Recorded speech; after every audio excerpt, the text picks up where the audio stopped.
Hello everyone, my name is Kesha Kushwaha and I welcome you to my channel Edification. So how are you all?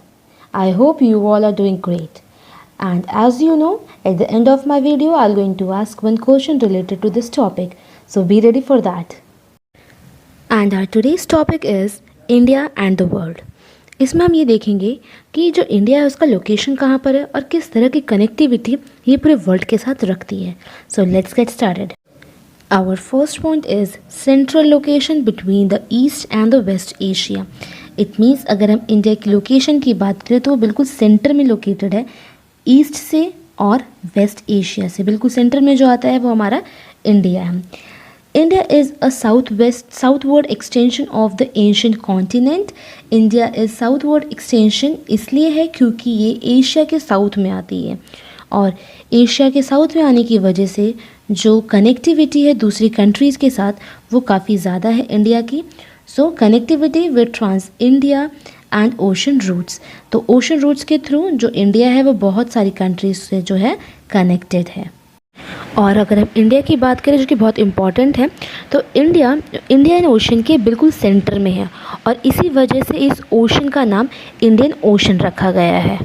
और India ही एक ऐसी country है जिसके नाम पर ocean का नाम रखा गया है.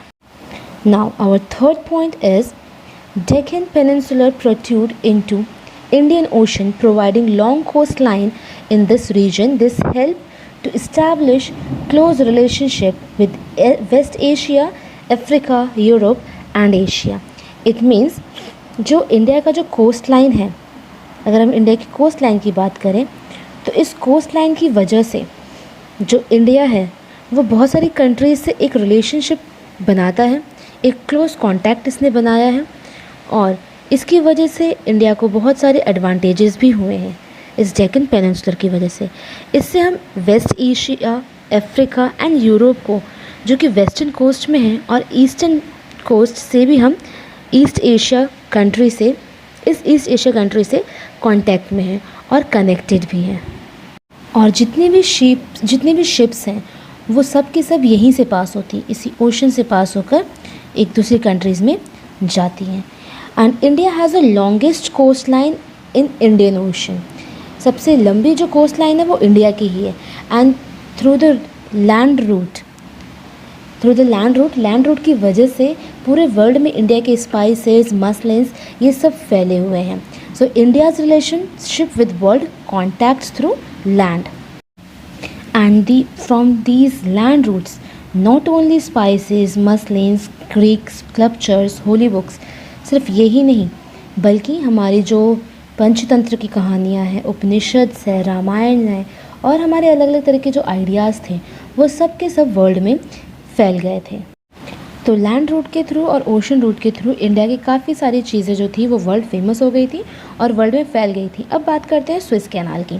Now Swiss canal is open in 1869 and it reduced distance between India and Europe by 7,000 kilometre. Means जो स्विस कैनाल था वो 1869 में ओपन हुआ था और इसकी वजह से जो डिस्टेंस था यूरोप का और इंडिया का वो कम हो गया. अब जो हमारा जो स्विस कैनाल है वो यहाँ पर ओपन हुआ था, रेड सी और मेडिटेरेनियन सी के बीच में. तो जो कंट्रीज़ यहाँ से ट्रेड करने के लिए आती थी इंडिया में, अब क्या हो गया, यहाँ से तो काफ़ी ज़्यादा उनको टाइम लगता था, अब वो यहाँ से आने लगी और इस वजह से जो था उनका टाइम भी कम लगता था और साथ ही साथ वो जो डिस्टेंस कवर करते थे वो डिस्टेंस भी कम हो गया.